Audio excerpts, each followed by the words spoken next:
The presentation is about building visual literacy for children in the English language classroom. And as you know, visual literacy is a necessary skill for the 21st century, which is increasingly image, media, and technology driven. In the past, literacy referred to being able to read and write, but the term literacy now includes the interpretation of various kinds of text in print and media. So in this presentation, we're going to first focus on what visual literacy is.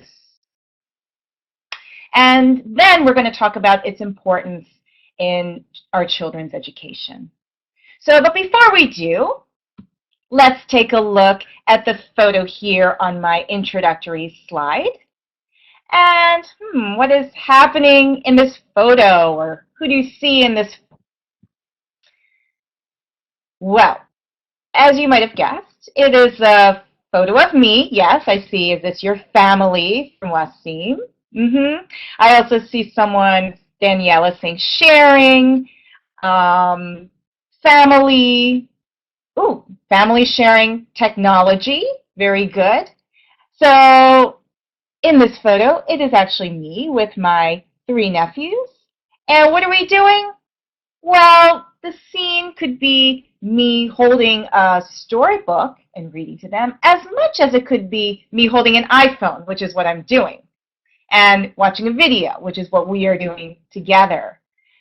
Whether it's a storybook or a smartphone, both represent real-life ways that we build children's visual literacy through our interactions with them as they explore print and media.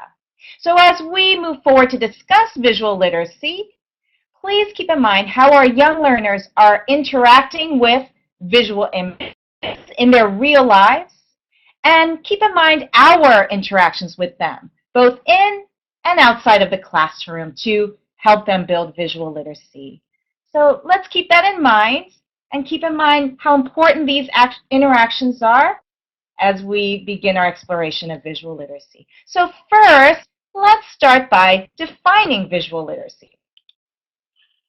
And simply put, visual literacy can be defined as the ability to construct meaning from images.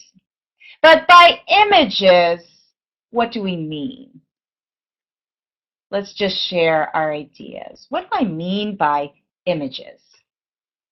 Okay, pictures, someone says any kind of media, photos, illustrations.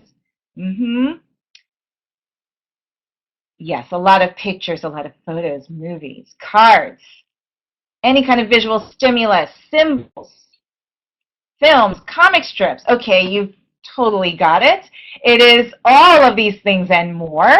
If I were to just make a list of visual images, well, we could say that yes, we mean anything from photos to videos to magazines, movies, advertisements, websites. It includes tables, maps, signs, charts, graphs, pictograms, collages, diagrams, icons, timelines, cartoons, comics, dioramas, symbols, storyboards. Whew. We are bombarded by visual images all day long, every day. And there's no escaping visual images from our lives.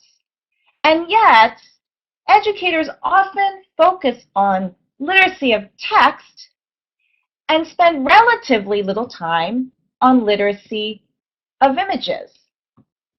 And of course, this is very interesting if you think about it, because in fact, we as humans are extremely visual. This is a photo of prehistoric paintings in Lascaux Cave in France from over 17,000 years ago. And even from prehistoric times, our ancestors were using images to depict our world and communicate to others well before the use of words and text. The use of visuals to communicate with one another has been a natural part of what it means to be human.